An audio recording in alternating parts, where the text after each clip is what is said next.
नमस्कार दोस्तों, आप सभी का एक बार फिर से सादर अभिनंदन है। मेरा नाम दिवस द्विवेदी है और घटना सूत्र की इस खूबसूरत पहल में एक बार मैं फिर से आपका स्वागत करता हूं। और इस सीरीज में हम इतिहास विषय की जो घटना चक्र है उसको डिस्कस कर रहे हैं, उसकी चर्चा कर रहे हैं। और ख़ास तौर पर जो पुराने वर्षों में सिविल सर्विसेज में पूछे गए हैं प्रश्न, उन पर ये चर्चा आयोजित है। और इससे पहले हमने, अगर अब बात करें पाषाण काल के संदर्भ में, सारे प्रश्न देखे हैं जो भी पिछले वर्षों में आए हुए हैं। एक तरह से हमने को होलिस्टिक रिवीजन किया है। वहीं दूसरे सेशन जब हमने लिया, दूसरा सेशन, तो हमने सिंधु घाटी की जो सभ्यता है उससे संबंधित जो प्रश्न थे उन पर चर्चा की, उनके संबंधित जो स्थल थे उनके बारे में जाना। आर्थिक, सामाजिक, राजनीतिक, वो बहुआयामी जो घटनाक्रम है उन सभी को समझा। बहुआयामी दृष्टिकोण हमने अपनाया उसके अध्ययन के लिए। फिर हम तीसरी जो चैप्टर है उसमें प्रवेश किए, जहाँ पर हमने वैदिक सभ्यता, ऋग वैदिक, उत्तर वैदिक काल, फिर विभिन्न वैदिक जो ग्रंथ हैं, ब्राह्मण ग्रंथ है ना, उपनिषद, वेद, वेदांग, सभी के बारे में समझा। अब हम नेक्स्ट सेशन में प्रवेश कर रहे हैं जहाँ पर हम चर्चा करने जा रहे हैं एक ऐसी सीरीज की जहाँ पर हम, अब अगर आप देखेंगे, महाजनपद काल का जब प्रवेश होता है और जब वैदिक काल के बाद जब महाजनपद काल का उदय होता है, उस दौरान बहुत सारे आर्थिक, सामाजिक, राजनीतिक परिवर्तन देखे जाते हैं। वहीं धार्मिक दृष्टिकोण में भी बहुत सारे परिवर्तन देखने को जाते हैं और लगभग 64 संप्रदायों का उदय होता है। कहीं ना कहीं अगर आप देखें, जो ब्राह्मण धर्म जो चला आ रहा था उसमें जो भी चुनौतियां थी, जैसे बलि प्रथा का होना, पशुओं की बलि से किसानों के जो हित थे वो नुकसान पहुंच रहे थे, और कहीं ना कहीं व्यापारी और किसानों के जो हित थे उनके नुकसान पहुंचने के कारण एक नए धर्म की, मतलब एक नई व्यवस्था की आवश्यकता हो गई थी। और उसी समय पे बौद्ध, जैन, आजीवक, बहुत सारे ऐसे संप्रदायों का, लगभग 64 संप्रदायों का उदय होता है, जिनमें बौद्ध और जो जैन संप्रदाय हैं ये मुख्य रूप से सामने आते हैं और ज़्यादातर अनुयायी इनके बनते हैं। उन्हीं में से जो पहला जो चैप्टर है बौद्ध धर्म से संबंधित, उसके बारे में चर्चा करेंगे। तो आइए हम शुरुआत करते हैं। पहला प्रश्न बात कर रहा है गौतम बुद्ध की। गौतम बुद्ध का जन्म कब हुआ था? तो गौतम बुद्ध का जन्म 563 ईसा पूर्व में हुआ था। गौतम बुद्ध का जन्म कपिल वस्तु के निकट लुम्बिनी में 563 ईसा पूर्व में हुआ। उनके पिता का नाम शुद्धोधन था, माता का नाम महामाया देवी कोली गणराज्य की कन्या थी। 29 वर्ष की अवस्था में उन्होंने गृह त्याग दिया, जिसे बौद्ध धर्म में महाभिनिष्क्रमण कहा गया। तो ये चीज़ यहाँ पर है। तो यहाँ पर एक चीज़ यहाँ पे ये भी ध्यान रखने वाली बात है कि जो उनका जो गृह त्याग, उसको महाभिनिष्क्रमण कहा गया। ठीक है, अब हम बात कर लें अगर बौद्ध धर्म के बारे में, कुछ और चीज़ें हम यहीं पर देख लेते हैं, खासतौर पे गौतम बुद्ध संबंधी, जिससे क्या रहे आपको चुनौती ना आए। तो लुम्बिनी आपने देख लिया, जन्म स्थान के बारे में देख लिया। बचपन का नाम अगर आप देखें, बचपन का नाम इनका सिद्धार्थ था। तो यह भी प्रश्न कई बार पूछा गया है, तो आपको ये प्रश्न टकराने वाला है कि सिद्धार्थ उनका नाम था, पिता का नाम उनके शुद्धोधन था। वहीं जो पालन पोषण है, इनकी मौसी प्रजापति गौतमी ने किया था। मौसी ने पालन पोषण किया था, जिनका नाम था कि प्रजापति गौतमी था। ठीक है, फिर उनकी जो पत्नी होती है उनका नाम था यशोधरा। यशोधरा से उनका विवाह होता है और राहुल नाम का उनका पुत्र होता है। तो उनका जो विवाह तो होता है यशोधरा से होता है, उसका अन्य नाम गोपा भी मिलता है। गोपा भी उनकी पत्नी का नाम मिलता है। ठीक है, बाद में अगर उनकी मृत्यु की बात करें तो मृत्यु होती है उनकी मल्ल में, कुशीनगर में, कुशीनारा में या कुशीनगर में उनकी मृत्यु होती है ना, जहाँ वो निर्वाणा को प्राप्त करते हैं, महापरिनिर्वाण को प्राप्त करते हैं। ठीक है, घोड़े का नाम भी देखने को मिलता है। घोड़े का नाम क्या है? कंथक उनके घोड़े का नाम था। और सारथी का नाम क्या था? छन्ना या चन्ना। वो चन्ना मेरे यहाँ वाला नहीं, यहाँ पे दूसरा छन्ना या चन्ना अगर आप बोले तो इस तरह से कुछ उनसे संबंधित व्यक्तिगत जो प्रश्न बनते हैं उसके संबंध में आपको यहाँ पे देखने को मिलेगा। प्रश्न क्रमांक दूसरा बात कर रहा है महाभिनिष्क्रमण के बारे में, जो क्या है, तो कहीं ना कहीं गृह त्याग संबंधित है। पहले प्रश्न में हमने ऑलरेडी देख लिया। उनकी माँ किस वंश संबंधित थी? हमने देखा कोली वंश से संबंधित थी। यूपी से 2008 में पूछा गया। बुद्ध का जन्म, वही प्रश्न टकरा रहा है, लुम्बिनी में हुआ था। और ये MPPCS UPPCS में पूछा गया, कई बार यह प्रश्न पूछा गया। वहीं बात की जा रही कौन सा बुद्ध का दूसरा नाम था, तो इसमें से कोई नहीं। छत्तीसगढ़ PCS में पूछा गया था। पार्थ, मेहर, प्रछन्न, गुड़ाकेश, ऐसा कोई नाम बुद्ध का नहीं था। गौतम बुद्ध के बचपन का नाम सिद्धार्थ हमने ऑलरेडी देखा, लेकिन उन्हें शाक्य मुनि भी कहा जाता है, तथागत। ठीक है ना, सत्य है ज्ञान जिसका, तथागत, तो इसलिए उन्हें यह भी नाम से जाना जाता है। आदिगुरु शंकराचार्य ने से प्रछन्न बौद्ध कहा है, छिपा। आदिगुरु शंकराचार्य को प्रछन्न बौद्ध कहा जाता है, सॉरी मैंने गलत बोल दिया था। जो आदिगुरु शंकराचार्य को प्रछन्न बौद्ध या छिपा हुआ बुद्ध मार्गी कहा जाता है। ठीक है, अब बात करते हैं प्रश्न क्रमांक 6 में, निम्नलिखित में से किस राजवंश के अभिलेख में इस परंपरा का समर्थन होता है कि लुम्बिनी शाक्य मुनि बुद्ध का जन्म स्थान था? तो मौर्य वंश के संबंध में यह उत्तर है। मौर्य वंशी शासक अशोक के रुमिनदेई अभिलेख में यह सूचना मिलती है कि शाक्य मुनि बुद्ध का जन्म लुम्बिनी में हुआ था। इस अभिलेख के अनुसार अशोक राज्याभिषेक के 20 वर्ष बाद यहाँ आया था और उसने इस स्थान की पूजा की थी, जहाँ शाक्य मुनि बुद्ध का जन्म हुआ था। साथ ही इस अभिलेख में लुम्बिनी के बुद्ध का जन्म स्थल होने के कारण इसे बलि कर से मुक्त कर दिया गया था तथा भू राजस्व कर केवल 1/8 लेने की घोषणा की गई थी। सामान्यतः अगर आप देखें भू राजस्व 1/6 हुआ करता था, लेकिन चूंकि यहाँ पे बुद्ध का जन्म हुआ था और जो ये नेपाल में है रुम्बिनी जो अभिलेख है, तो इस वजह से क्या होता है यहाँ पे उल्लेख मिलता है, इससे पता चलता है कि इनका जन्म लुम्बिनी में हुआ था। प्रश्न क्रमांक 7 बात करता है, निम्न में से कौन सा एक अशोक का अभिलेख इस परंपरा की पुष्टि करता है कि गौतम बुद्ध का जन्म लुम्बिनी में हुआ था। हमने रुम्बिनी अभिलेख के बारे में देखा है, ठीक है। प्रश्न हम ऑलरेडी हमें टकरा चुका है, ठीक है। प्रश्न क्रमांक 8 बात कर रहा है, किस राजा के अभिलेख से हमें यह पता चलता है कि शाक्य मुनि का जन्म लुम्बिनी। तो कई बार ये जो प्रश्न है बार बार घुमा के आता है, और कहीं ना कहीं ये आपको पता होना चाहिए कि अशोक का एक अभिलेख है रुम्बिनी में, नेपाल में। आप समझिए रुम्बिनी अभिलेख के बारे में पता चलता है, ये पता चलता है कि वहाँ कर भी कम कर दिया गया था, ऐसा भी स्टेटमेंट आ सकता है। तो यहाँ पे आपको याद रखना है। अगर बात की जाए महात्मा बुद्ध का परिनिर्माण कहाँ पे हुआ, तो मैंने आपको बताया पावा के कुशीनारा में हुआ था। मल्ल का जो मल्ल गणराज था वहाँ पे कुशीनारा में हुआ था। यह प्रश्न आपको 47वीं BPSC प्री 2005 में, फिर UP PCS में, फिर 53वीं और 55वीं BPSC में भी टकराया था।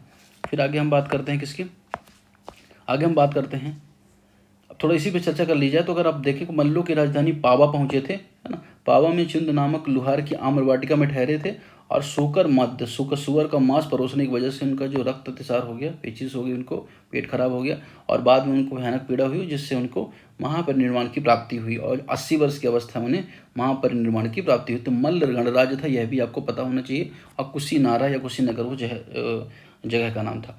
फिर हम बात करते हैं किसकी, बौद्ध धर्म का महापरिनिर्वाण, वही बात है। तो इसको ऑलरेडी हमने देख लिया है कि ये इसका सही उत्तर क्या होगा, मल्ल होगा, ठीक है, ये आपने देख लिया। फिर प्रश्न क्रमांक 11 बात कर रहा है, 11 में भी वही बात हो गई है। प्रश्न क्रमांक 12 तो आप देखेंगे लगातार 9, 10, 11, 12 उसी से संबंधित है और प्रश्न क्रमांक 13 भी उसी से संबंधित है, ठीक है।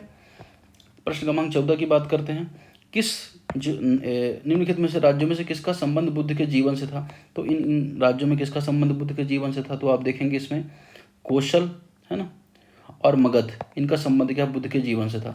महाजनपद में कौशल एवं मगध महाजनपदों का संबंध बुद्ध के जीवन से था। गौतम बुद्ध ने अपनी शिक्षा के प्रचार प्रसार हेतु मगध व कौशल दोनों राज्य में भ्रमण किया। इसकी लोकेशन भी हम तुरंत देख लेते हैं। अगर हम बात कर लें कि कौशल की बात आ ही गई है, तो कौशल और मगध की क्या लोकेशन है, तो आप ये देखेंगे यहाँ पे इसमें मैप में, एक तो मल्ल की लोकेशन आप देख लीजिए, यहाँ पर ये मल्ल की लोकेशन है ना, आप देखेंगे यहाँ पर है, ठीक है। फिर हम बात करते हैं किसकी, काशी की भी देख सकते हैं, बनारस, यहाँ पे कौशल, यहाँ पे तो पश्चिम से अगर पूर्व की तरफ जाए तो कौशल, यहाँ पर श्रावस्ती वर्तमान में फैजाबाद में ये स्थित है। तो ये आप लोकेशन देख लीजिए। फिर आप यहाँ पर पंचाल की भी लोकेशन देख लीजिए, कुछ मगध की भी लोकेशन आप यहाँ पे देख सकते हैं, पूरब में, यहाँ पर बिहार में पटना के पास। अंग या चंपा ये भी बिहार में स्थित है। तो इस तरह से आप कुछ शहरों की प्रमुख जो महाजनपद उनकी लोकेशन भी यहाँ पे आप देख सकते हैं। सूचन, मथुरा, कम्बोज का हाटक, गांधार, तक्षशिला, मत्स्य विराट नगर। हालांकि हम कई बार इसे देखते रहेंगे जिससे क्या है रिवीजन होता रहे, लेकिन यहाँ पे भी आपको देखना है। IAS प्री 2014 और 2015 में प्रश्न पूछा गया था। प्रश्न क्रमांक 15 बात कर रहा है, गौतम बुद्ध द्वारा अपने धर्म में दीक्षित दिए जाने वाला अंतिम व्यक्ति कौन था। तो आप बात करें जो सुभक्ष था, उनको उन्होंने अंतिम बार उपदेश दिया था। UP से 2013 में प्रश्न पूछा गया था, तो सुभक्ष को उन्होंने अंतिम उपदेश दिया था, ठीक है। अपने जीवन के अंतिम समय में चुंद के यहाँ पावा पहुँचे और वहाँ पे उन्हें अतिसार हो गया, उनकी मृत्यु हो गई या उन्हें महापरिनिर्वाण की प्राप्ति हो गई, ठीक है। यह प्रश्न 16 नंबर प्रश्न में वही बात कर रहा है कि अंतिम जो उपदेश है UPRO में आया था ये प्रश्न, तो ये आपको याद रखना है, ठीक है। फिर यही बात होती है, अंतिम वर्षा ऋतु उन्होंने कहाँ मनाई थी बुद्ध ने अपनी अंतिम वर्षा ऋतु। वर्षा ऋतु में क्या होता था, जो बुद्ध जो मॉन्क हुआ करते थे वो जहाँ भी एक ही जगह पे रुकते थे, एक ही स्थान पर रुका करते थे और वर्षा ऋतु बिताते थे। तो अंतिम जो ऋतु है उन्होंने वैशाली में बिताई थी। उसके बाद उन्हें कुशीनगर गए, कुशीनगर में जहाँ पर उनको महापरिनिर्वाण की प्राप्ति हुई, ठीक है। अब ये कैसे पता चलता है, महापरिनिब्बाण सूक्त से उनके जीवन के विविध आयामों काल का निर्धारण किया जाता है, जिसके अनुसार बुद्ध ने अपनी अंतिम वर्षा ऋतु वैशाली में बिताई। तो यह प्रश्न आया कि अगर उन्होंने अंतिम वर्षा ऋतु कहाँ बिताई है, कुशीनगर में बिताई या वैशाली में, तो आपको वैशाली बताना है। वहीं महापरिनिर्वाण के बारे में आए तो आपको कुशीनगर बताना है, ठीक है। निम्नलिखित में से कौन सा एक बौद्ध मत में निर्वाण की अवधारणा कि निर्वाण का अर्थात क्या है। तो निर्वाण से आशय तृष्णा रूपी अग्नि का समन करना, ठीक है। अब देखिए, बुद्ध ने निर्वाण को मन की उस परम शांति के रूप में वर्णित किया जो तृष्णा, क्रोध व दूसरी विषादकारी मन स्थितियों से परे है। यह शांति तभी प्राप्त होती जब सभी वर्तमान इच्छाओं के कारण समाप्त हो जाएं और भविष्य में पैदा हो सकने वाली इच्छाओं का जड़ से नाश हो जाए। तो निर्वाण में तृष्णा व द्वेष के कारण जड़ से समाप्त हो जाते हैं। इसमें मनुष्य सभी प्रकार कष्टों से पुनर्जन्म के चक्र से छूट जाता है। अर्थात कि मनुष्य के अंदर ना इच्छा रहती है, ना मोह रहता, ना लोभ रहता, ना क्रोध रहता, और वो इस अवस्था को उन्होंने निर्वाण की अवस्था कहा है। IAS प्री 2013 में प्रश्न पूछा गया था। फिर बात आती है कि बोध गया में किससे ज्ञान की प्राप्ति हुई थी? तो जाहिर सी बात है गौतम बुद्ध को हुई थी, हमें तो नहीं हुई थी वहाँ पे ज्ञान की प्राप्ति। तो गौतम बुद्ध का आंसर इसमें सही होगा। 67वां क्वेश्चन है, 2022 में प्रश्न पूछा गया था, यह आपको याद रखना है, ठीक है। अगर हम बात करें तो यहाँ पर 6 वर्षों की कठिन साधना के बाद 35 की अवस्था में वैशाख पूर्णिमा की रात में पीपल वृक्ष के नीचे उन्हें ज्ञान की प्राप्ति हुई थी। अगर बात कीजिए आलार कलाम के बारे में प्रश्न पूछे जाते कि आलार कलाम कौन थे, तो यहाँ पे आपको बताना आलार कलाम कौन थे। आलार कलाम थे बुद्ध के गुरु थे। महाविनिष्क्रमण के बाद, मतलब ग्रह त्याग के बाद, ज्ञान की खोज में महात्मा बुद्ध आलार कलाम के आश्रम पहुंचे। वहां उन्होंने दीक्षा ली। आलार कलाम के आश्रम में उन्होंने तपस्या की, किंतु उन्हें संतुष्ट नहीं हुए। आलार कलाम के साथ उन्होंने सांख्य दर्शन की शिक्षा ली थी। तो यह आपको यहाँ पे याद रखना है, ठीक है। प्रश्न क्रमांक 21 बात कर रहा है धर्म चक्र प्रवर्तन की बात कर रहा है कि महात्मा बुद्ध ने अपना पहला धर्म चक्र प्रवर्तन अर्थात उपदेश की बात है कहाँ दिया था? लुम्बिनी में, सारनाथ में, पाटलिपुत्र में या वैशाली में। तो लगातार अगर आप देखेंगे ना तो ये 4 बार पहले यहाँ पे आया UPPCS में, 4, 5, 99, 11। फिर आप देखेंगे 2013 में भी यह प्रश्न आया था, ठीक है। फिर 1993 में भी यह प्रश्न आया था। फिर 2015 BPSC में यह प्रश्न आया था, ठीक है। फिर आप देखेंगे कि UP लोबर 2004 में आया था। कितनी बार यह प्रश्न आया है आप देखेंगे, लगातार 26 नंबर है ना, यहाँ तक प्रश्न आया है। तो 8 से 9 बार यह प्रश्न आया है कि बुद्ध ने अपना पहला जो उपदेश है या धर्म चक्र प्रवर्तन जिसे कहा जाता है वह कहाँ दिया था? तो ज्ञान प्राप्ति के पश्चात गौतम बुद्ध ने अपने मत का प्रचार प्रारंभ किया। उर्वेला से वे सबसे पहले ऋषिपत्नम, वर्तमान में सारनाथ गया। तो सारनाथ का नाम ऋषिपत्नम था, यह भी आपको याद रखना है। यहाँ उन्होंने 5 ब्राह्मण सन्यासियों को पहला उपदेश दिया और प्रथम उपदेश को धर्मचक्र प्रवर्तन कहा गया। तो 2 चीज़ आपने देख ली, तो महाविनिष्क्रमण देखा, गृह त्याग, और धर्मचक्र प्रवर्तन अर्थात पहले उपदेश की प्राप्ति जो उन्होंने की उससे क्या कहा गया? धर्मचक्र प्रवर्तन कहा गया, ठीक है। अब यहाँ तक प्रश्न हो गया। अब हम बात करते हैं बुद्ध ने सर्वाधिक उपदेश कहाँ दिए हैं। तो आप देखें बुद्ध ने सर्वाधिक उपदेश श्रावस्ती में दिया। तो पहला उपदेश बुद्ध ने कहाँ पे दिया है? पहला उपदेश बुद्ध ने सारनाथ में दिया, अंतिम उन्होंने वैशाली में दिया, और सर्वाधिक उन्होंने उपदेश श्रावस्ती में दिए हैं। यह आपको याद रखना है। सबसे अधिक शिष्य कौशल राज्य में उनके हुआ करते, और कौशल राज्य की राजधानी क्या थी? श्रावस्ती थी, ठीक है। तो ये कौशल राज्य है, फैजाबाद वर्तमान में है। यहाँ सबसे ज़्यादा बुद्ध के शिष्य थे और यहीं पर उन्होंने क्या किया था? सर्वाधिक उपदेश दिए थे। बुद्ध कौशाम्बी किसके राज्यकाल में आए थे? तो कौशाम्बी जब आए थे तो कौन शासन कर रहा था? उदयन शासन कर रहा था वहाँ पर, ठीक है। महात्मा बुद्ध वत्सराज उदयन के शासनकाल में कौशाम्बी आए। वहाँ उन्होंने 9 वर्ष का वर्षावास किया। उदयन ने पिंडोला भारद्वाज के प्रभाव से बौद्ध बनने के बाद घोषित राम विहार विद्ध भिक्षुओं को दान में दिया था। तो जहाँ पे बुद्ध भिक्षु रहा करते थे उसे विहार कहा जाता था, और एक जो विहार है घोषिता राम नाम से उन्होंने दान किया था उदयन ने। प्रश्न क्रमांक 29 बात कर रहा है बुद्ध की मृत्यु के पश्चात प्रथम बौद्ध संगीति कहाँ हुई थी। तो प्रथम बौद्ध संगीति कहाँ हुई थी? ये आप देखेंगे महाकश्यप द्वारा हुई थी, है ना। प्रथम बौद्ध संगीति अगर हम बात करें तुरंत यहाँ पर हम देख लेते हैं। यहाँ पर हमें बेहतर चार्ट के रूप में बताया गया है, तो ज़्यादा डिफिकल्ट नहीं होगा इसे पढ़ने में। अगर हम बात कर लें कि जो बौद्ध संगीति हुई कितनी बार हुई, कहाँ कहाँ हुई, यह आपको याद रखने की आवश्यकता होती है। लगातार कई बार पूछा जाता है। तो जो पहली बौद्ध संगीति हुई थी अगर आप देखेंगे, पहली बौद्ध संगीति में महाकश्यप अध्यक्ष थे। इसके अलावा 483 ईसा पूर्व में यह हुई थी। कहाँ हुई थी? राजगृह में हुई थी। और शासनकाल कौन किसका चल रहा था? अजातशत्रु का चल रहा था, बिंबिसार का जो पुत्र था। फिर द्वितीय बौद्ध संगीति 383 में 100 वर्ष बाद होती है, वैशाली में होती है, ठीक है। और सब्बकामी उसके अध्यक्ष थे, वह कालाशोक का समय चल रहा था, ठीक है। फिर तीसरी बौद्ध संगीत 255 ईसा पूर्व में होती है, पाटलिपुत्र में होती है, अशोक के समय।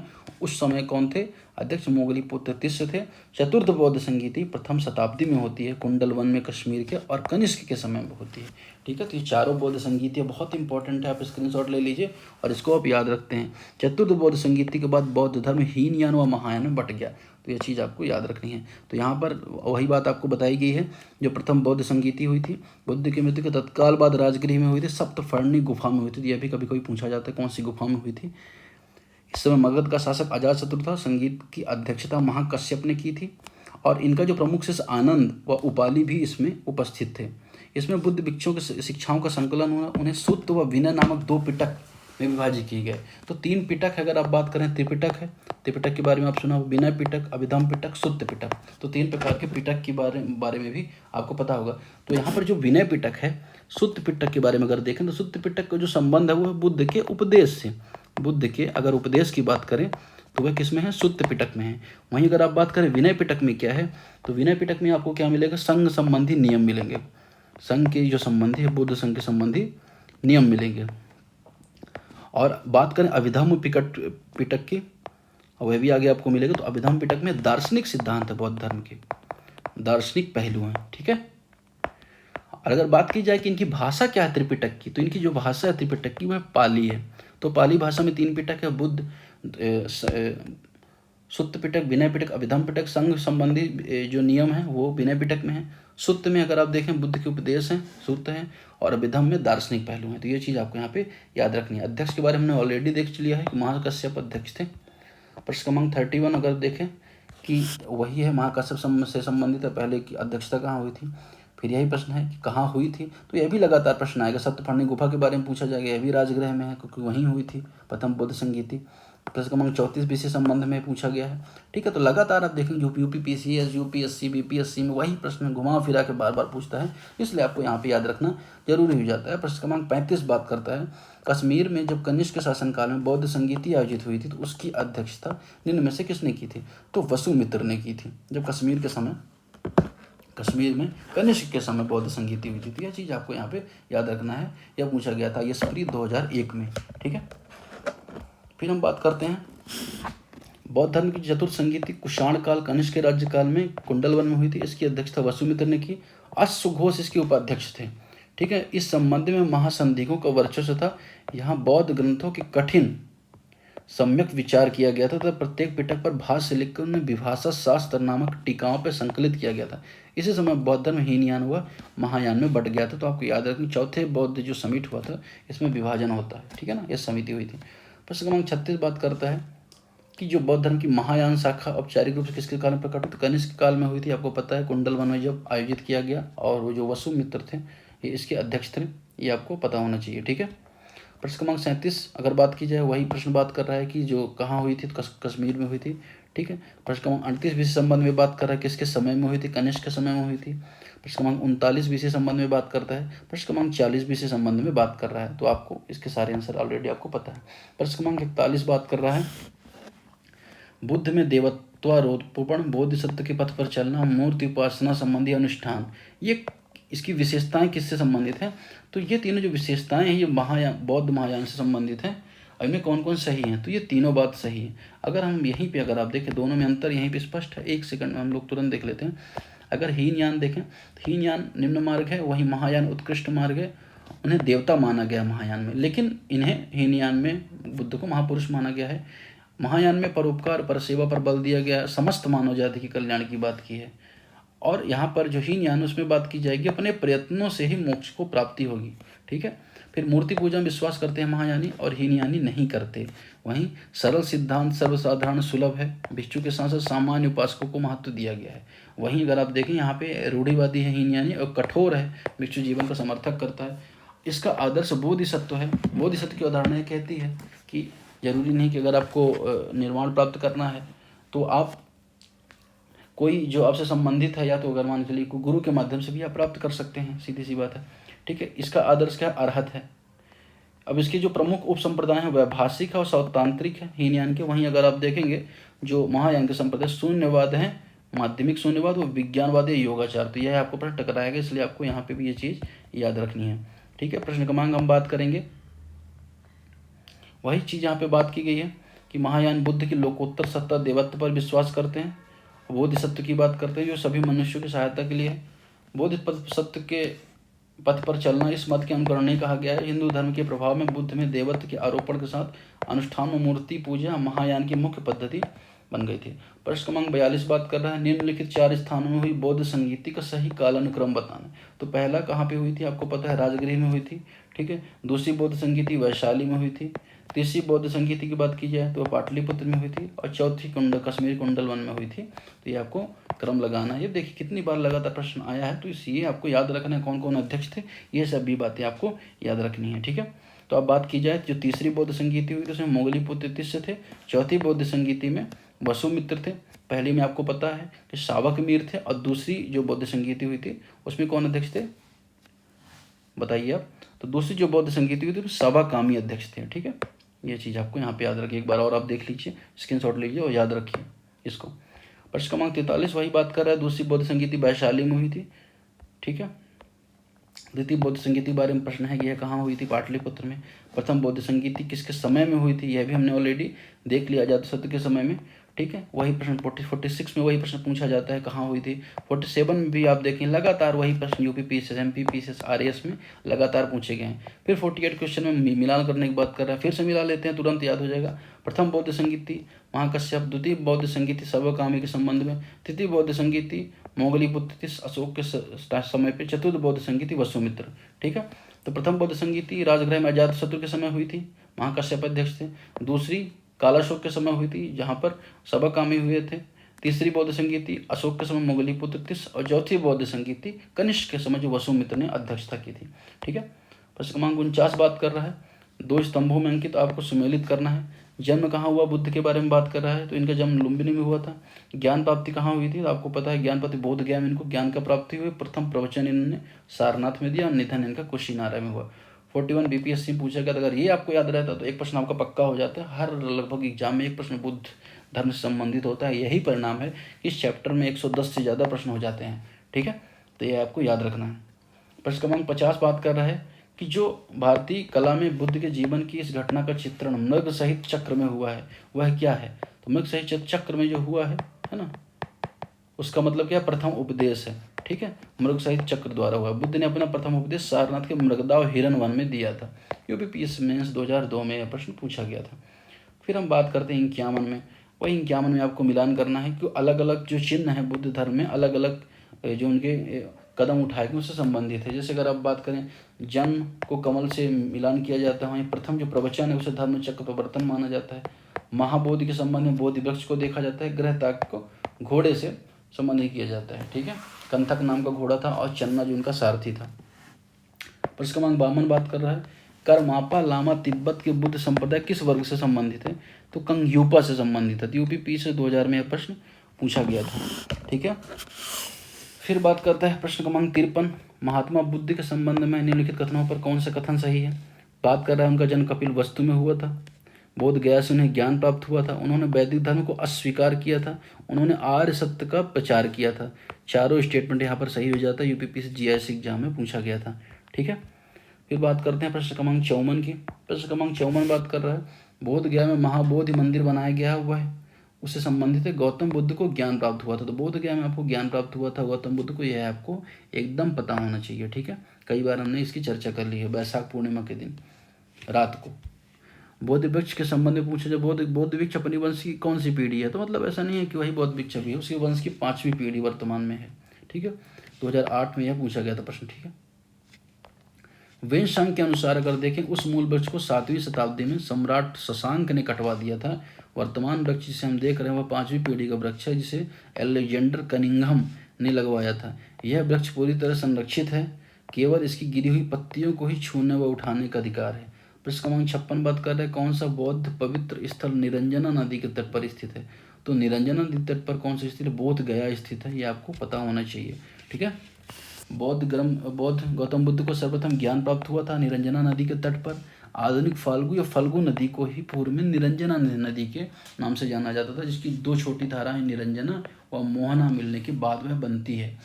प्रश्न क्रमांक 57 बात कर रहा है, बुद्ध के उपदेश किससे संबंधित है, तो बुद्ध के उपदेश आचरण की शुद्धता व पवित्रता से संबंधित हैं, इन सबसे वो संबंधित नहीं है। यूपीपीएससी 1991 में पूछा गया था। महात्मा बुद्ध के उपदेश आचरण की पवित्रता शुद्धता से संबंधित हैं। बुद्ध के उपदेशों में आत्मा संबंधी विवाद नहीं है। धार्मिक कर्मकांडों की बुद्ध ने आलोचना की है। प्रश्न क्रमांक 58 बात कर रहा है, निम्नलिखित में से कौन सा बुद्ध के जीवन काल में संघ प्रमुख होना चाहता था, तो उनके जीवन काल में देवदत्त जो है बुद्ध का जो चचेरा भाई था वह उनका अनुगत बना और बाद में उनका विरोधी भी बन गया। फिर बौद्ध धर्म में बुद्ध से हटकर संघ का प्रधान बनना चाहता था, किंतु वह सफल नहीं हो पाया। वस्तुतः देवदत्त उसी दिन संघ का प्रधान बनने की सोचने लगा जब वह पहले भिक्षु बना था। ठीक है, आनंद उनका प्रिय शिष्य था, और वहीं जो अगर आप देखेंगे जमाली उनका दामाद था, उनका शिष्य भी था। फिर आप अगर देखेंगे जमाली के बारे में आपने देखा, फिर आपने देखा था एक और हमने शिष्य के बारे में जो उनका सुभक्ष था, जिसे उन्होंने अंतिम बार उपदेश दिया था, वह सुभक्ष था। प्रश्न क्रमांक 59 बात कर रहा है, गौतम बुद्ध ने अपनी मृत्यु के उपरांत बौद्ध संघ के नेतृत्व के लिए इनमें से किसे नामित किया? तो यहाँ पे देखा जाएगा, कुशीनारा मल्लों के शाल वन में विश्राम के दौरान अपनी मृत्यु से पूर्व बुद्ध ने भिक्षुओं को निकट बुलाकर धर्मोपदेश दिया। आनंद, शायद तुम ऐसा सोचो कि हमारे शास्त्र चले गए, अब हमारा शास्त्र नहीं है। आनंद, ऐसा मत समझना, मैंने जो धर्म और विनय किए हैं मेरे बाद वे ही तुम्हारे शास्त्र होंगे। इस प्रकार स्पष्ट है, बुद्ध ने अपनी मृत्यु के उपरांत बौद्ध संघ के नेतृत्व के लिए किसी को नामित नहीं किया, बल्कि अपने उपदेश व धर्म एवं विनय को ही मार्गदर्शक बनाया। काफ़ी इंपॉर्टेंट चीज़ है, यह आपको याद रखनी है। प्रश्न क्रमांक 60 बात कर रहा है, अष्टांग मार्ग की संकल्पना अंग है, तो धर्म चक्र प्रवर्तन सूत्र की विषय वस्तु का यह अंग है। ठीक है, ISP 1998 पूछा गया था। गौतम बुद्ध ने चतुर्थ आर्य सत्य में दुख निरोग का उपाय बताया। उन्होंने दुख निरोग गामिनी प्रतिपदा के बारे में बात की। ठीक है ना। अब अगर हम बात करें तो बुद्ध 4 आर्य सत्य बताते हैं। यहाँ पे कन्फ्यूजन होगा तो इसको मैं बता देता हूँ। 4 आर्य सत्य के बारे में बुद्ध बात करते हैं। पहला आर्य सत्य है, उन्होंने कहा कि सब दुखम, मतलब संसार दुख में है, संसार में दुख ही दुख है। प्रिय से विछोभ का दुख, प्रिय से मिलन का दुख, जरा मरण का दुख, बीमार का दुख, मरने का दुख, पूरी जगह संसार में दुख में है। वहीं फिर बाद में उन्होंने बताया दुख समुदाय के बारे में बताया कि दुख समुदाय के बारे में बुद्ध ने बताया। ठीक है, दुख का एक कारण है, दुख का कारण उन्होंने पूरी सीरीज दे दी, श्रृंखला दे दी। अविद्या विद्या संस्कार संस्कार से नाम रूप षडायतन षडायतन वेदना वेदना तृष्णा तृष्णा से जरा मन, बहुत सारी उन्होंने सीरीज दे दी। ठीक है, बाद में उन्होंने दुख निरोध के बारे में बताया कि दुख का उपचार भी है। ठीक है ना, दुख निरोध के बारे में भी उन्होंने बताया। फिर चौथा उन्होंने दुख निरोध गामिनी प्रतिपदा के बारे में बताया। अज्ञान का जो हमारा दुख है, अविद्या का जो दुख, उसे विद्या से, अज्ञान को ज्ञान से हम समाप्त कर सकते हैं। ठीक है, फिर दूसरा जो बुद्ध ने मध्यम मार्ग के बारे में बताया कि आप मध्यम मार्ग अपना सकते हैं। साथ ही साथ उन्होंने अष्टांगिक मार्ग के बारे में बताया। अब अष्टांगिक मार्ग के बारे में अगर जो बुद्ध ने बताया, इसमें सम्यक दृष्टि, सम्यक संकल्प, ये सब बातें हैं। उनमें से बेसिकली 3 तरह के अष्टांगिक मार्ग उन्होंने बताया। पहला है प्रज्ञा, दूसरा उन्होंने बताया सील कैटेगरी के अष्टांगिक मार्ग, तीसरा उन्होंने बताया समाधि कैटेगरी के अष्टांगिक मार्ग। तो जो प्रज्ञा है उसके अंतर्गत आता है सम्यक दृष्टि, सम्यक संकल्प व सम्यक वाक, अर्थात आपकी दृष्टि समान होनी चाहिए, आपकी वाक या वाणी समान होनी चाहिए, है ना, संकल्प आपका समान होना चाहिए। फिर सम्यक शील के अंतर्गत कौन कौन से आते हैं? सम्यक वाक आता है सम्यक शील के अंतर्गत, सम्यक कर्मात आता है और सम्यक आजीव आता है। फिर सम्यक समाधि के अंतर्गत सम्यक व्यायाम आता है, स्मृति आती है, वह समाधि आती है। इस तरह से बुद्ध ने अष्टांगिक मार्ग में 3 कैटेगरी में प्रज्ञाशील समाधि में बताई, 4 आर्य सत्य उन्होंने बताए, अष्टांगिक मार्ग बताए, त्रिरत्न भी बताया। उसके बारे में भी यहीं पर तुरंत देख लीजिए। त्रिरत्न उन्होंने त्रिरत्न कौन कौन से थे? बुद्ध, धम्म और संघ, ये त्रिरत्न थे। साथ ही साथ बौद्ध धर्म के 10 शील भी थे। 10 शील भी थे। 10 शील में अगर आप देखें, अहिंसा, सत्य, अस्तेय, अपरिग्रह, ब्रह्मचर्य, तो ये 5 महाव्रत थे। फिर 5 जो मतलब कि सन्यासियों को करने पड़ते थे। फिर 5 अन्य व्रत थे, असमय भोजन न करना, व्यभिचार न करना, मद्य सेवन न करना, आरामदायक शय्या में न सोना, आभूषणों को त्याग करना। तो इस तरह से बुद्ध ने बहुत सारी चीज़ें बताई, यहीं पे आपने पूरा समेट लिया है उसको। ठीक है, अब हम बात करते हैं प्रश्न क्रमांक 61 की। प्रश्न क्रमांक 61 के बारे में, निम्नलिखित में से क्या सत्य है? वे कर्म पर विश्वास करते थे। ठीक है, दूसरा आत्मा का शरीर में परिवर्तन मानते थे। तीसरा निर्माण प्राप्ति में विश्वास रखते थे। चौथा ईश्वर की सत्ता में विश्वास रखते थे। अब इसका सही आंसर क्या होगा? महात्मा बुद्ध कर्म सिद्धांत पर विश्वास करते थे। वे आत्मा में विश्वास न करते हुए पुनर्जन्म में विश्वास करते थे। बुद्ध के अनुसार चेतना कर्मफल का पुनर्जन्म होता है। वे निर्वाण प्राप्ति में विश्वास करते थे, किंतु ईश्वर की सत्ता में वे विश्वास नहीं करते थे। ठीक है, तो ये चीज़ आपको जाननी है। प्रश्न क्रमांक 62 बात कर रहे हैं, बौद्ध संघ में भिक्षुणी के रूप में स्त्रियों के प्रवेश की अनुमति बुद्ध द्वारा दी गई। कहाँ दी गई? वैशाली में दी गई, भिक्षुणी के रूप में। ठीक है, अपने प्रिंसेस आनंद के कहने पर बुद्ध ने कहा कि स्त्रियों को प्रवेश दिया जाए। सबसे पहले उन्होंने अपनी मौसी को ही प्रवेश दिया, प्रजापति गौतमी को। लेकिन अगर आप देखें, उसी समय उन्होंने कहा था कि जो धर्म 1000 साल चलने वाला वो 500 वर्षों तक चलेगा, ऐसा उन्होंने यह भी कहा था। फिर त्रिपिटक के बारे में बात की जाए, त्रिपिटक क्या थे? तो बुद्ध के उपदेश थे। हाँ, बुद्ध धम्म संघ, तो हम त्रिरत्न की बात करें तो त्रिपिटक क्या था? हमने देखा विनय पिटक, सुत्त पिटक और अभिधम्म पिटक, और जो कि पाली भाषा में है। ये आपको याद रखना, ये तीनों के बारे में यहाँ पर बताया है। ठीक है, त्रिपिटक के बारे में भी यहाँ पे हमने ऑलरेडी देख लिया। प्रश्न क्रमांक 65 बात करें, यह भी त्रिपिटक के बारे में है, तो बौद्ध धर्म से संबंधित है। प्रश्न क्रमांक 66 भी उसी से संबंध में बता रहे हैं, जो MPP से 2012 में पूछा गया था।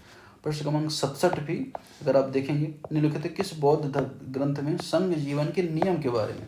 तो विनय पिटक में मैंने आपको बताया था, यूपीपीएसएस में पूछा गया था। विनय पिटक में नियम के बारे में बात की जाती है। वहीं प्रश्न क्रमांक 68 बात कर रहा है यमक बुद्ध पिटक संबंधित क्या है, वह क्या है, अभिधम पिटक के बारे में बात करें। अभिधम पिटक दार्शनिक सिद्धांतों का संग्रह मिलता है। यह प्रश्नोत्तर रूप में है। अभिधम पिटक के अंतर्गत 7 ग्रंथ सम्मिलित हैं। धम्म, संगड़ी, विभंग, धातु कथा, पुग्गल, पचाती, कथा वस्तु, यमक व पठान।